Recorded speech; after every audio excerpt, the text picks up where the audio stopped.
അസ്സലാമു അലൈക്കും വറഹ്മത്തുള്ളാഹി വബറകാതുഹു. അൽഹംദുലില്ലാഹ് വസ്സലാത്തു വസ്സലാമു അലാ റസൂലില്ലാഹ്. പ്രിയമുള്ളവരെ, അല്ലാഹു സുബ്ഹാനഹു തആല നമ്മെ എല്ലാവരെയും അനുഗ്രഹിക്കുമാറാകട്ടെ.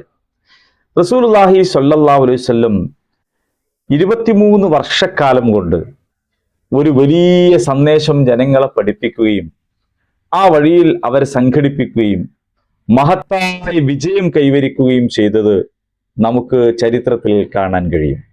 അറേബ്യയിൽ ഉണ്ടായിരുന്ന ആ സമൂഹത്തെ തിരുമേനി സ്വല്ലല്ലാഹു അലൈഹി വസല്ലം മഹാവിജയത്തിലേക്ക് എങ്ങനെയാണ് നയിച്ചത് എന്ന് പരിശോധിക്കുമ്പോൾ അതിൽ വളരെ പ്രാധാന്യപൂർവ്വം നമുക്ക് മനസ്സിലാക്കാൻ കഴിയുന്ന കാര്യം അവരുടെ ധാർമ്മികമായ കരുത്ത്, ധാർമ്മികമായ വിശുദ്ധി എന്നതായിരുന്നു. തിരുമേനി സ്വല്ലല്ലാഹു അലൈഹി വസല്ലം കൂടെ വരുന്ന ആളുകൾക്ക്, കൂടെ ചേരുന്ന അനുയായികൾക്ക് വളരെ ഗൗരവത്തോടെ ഇത് പകർന്നു കൊടുത്തതായി നമുക്ക് കാണാൻ കഴിയും.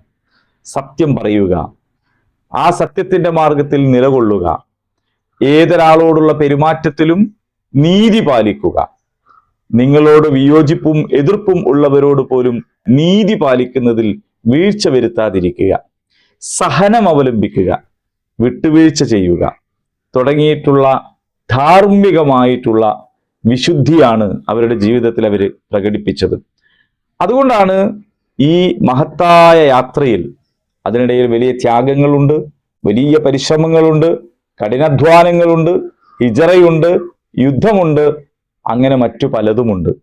പക്ഷെ അവിടങ്ങളിലെല്ലാം അവർ കാത്തു സൂക്ഷിച്ചിരുന്ന കരുത്ത് ധാർമ്മിക വിശുദ്ധിയുടെ കരുത്തായിരുന്നു.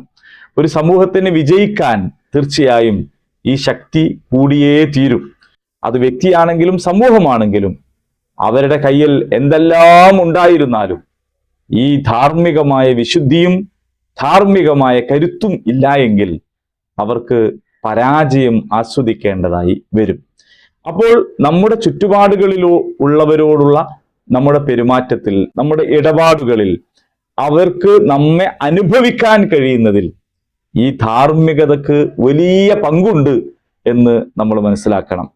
നമ്മളിൽ നിന്ന് അവർക്ക് അനുഭവിക്കാൻ കഴിയുന്ന ഓരോ അനുഭവങ്ങളിലും ഈ ധാർമ്മിക വിശുദ്ധിയും കരുത്തും ഉണ്ടാകുമ്പോൾ തീർച്ചയായും ഈ സമൂഹം വിജയത്തിലേക്ക് തന്നെ കുതിച്ചുയരും എന്ന കാര്യത്തിൽ തർക്കമില്ല. ചരിത്രം അതിന് സാക്ഷിയാണ്. നമ്മോട് ചരിത്രം പറഞ്ഞുകൊണ്ടിരിക്കുന്നത് ധാർമ്മിക വിശുദ്ധിയുള്ളവരാകുവിൻ എന്നു തന്നെയാണ്. അല്ലാഹു സുബ്ഹാനഹു തആല നമ്മെല്ലാവരെയും അനുഗ്രഹിക്കുമാറാകട്ടെ.